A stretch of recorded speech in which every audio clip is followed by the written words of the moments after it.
Hello everyone, welcome back to my channel. आज हम बात करेंगे समाज और सावयव में भिन्नता। तो आइए जानते हैं। स्पेंसर ने समाज और सावयव में समानताओं के साथ साथ उनमें भिन्नताओं का भी उल्लेख किया है। इन विभिन्नताओं को निम्न भागों में विभाजित किया जा सकता है। पहला है, स्पेंसर के अनुसार शरीर का विकास स्वतः होता है और इनमें मनुष्य की कोई भूमिका नहीं होती, किंतु समाज का विकास स्वतः नहीं होता है, उसे तो मनुष्य अपने प्रयत्नों से विकसित करता है। दूसरा है, शरीर में पूर्ण सत्ता है, समाज में इसका अभाव पाया जाता है।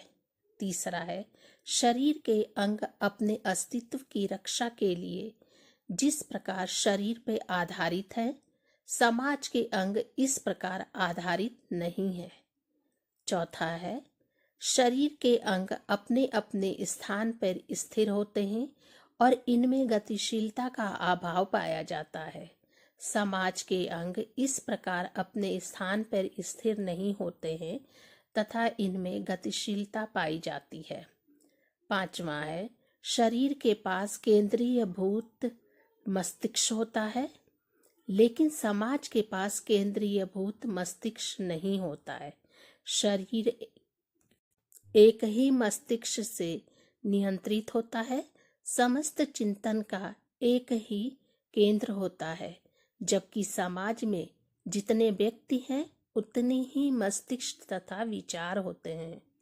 6 पॉइंट है, शरीर के अंगों को शरीर से अलग कर देने से वे जागरूकता खो देते हैं, किंतु समाज इसलिए स्थायी रहता है कि इससे समाज की विभिन्नता इकाइयों की उन्नति होती है।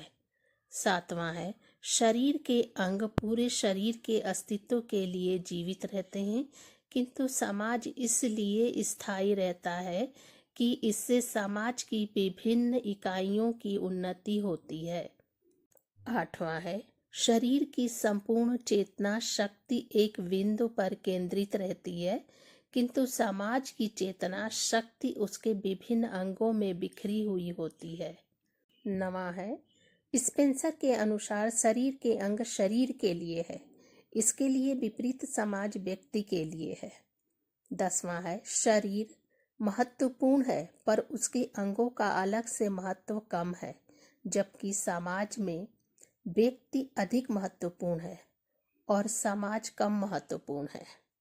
स्पेंसर ने सावयवी समानता के सिद्धांत की कुछ आलोचना की है। आइए जानते हैं। स्पेंसर का समाज तथा सावयव की सादृश्यता का सिद्धांत मौलिक नहीं है, क्योंकि इससे पहले भी समाज और शरीर की समानता पर प्लेटो, अरस्तु आदि ने अपने विचार प्रकट किए हैं।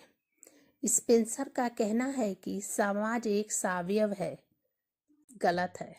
स्पेंसर ने मनुष्य को समाज का अंग बताकर उसकी स्वतंत्रता समाप्त कर दी है।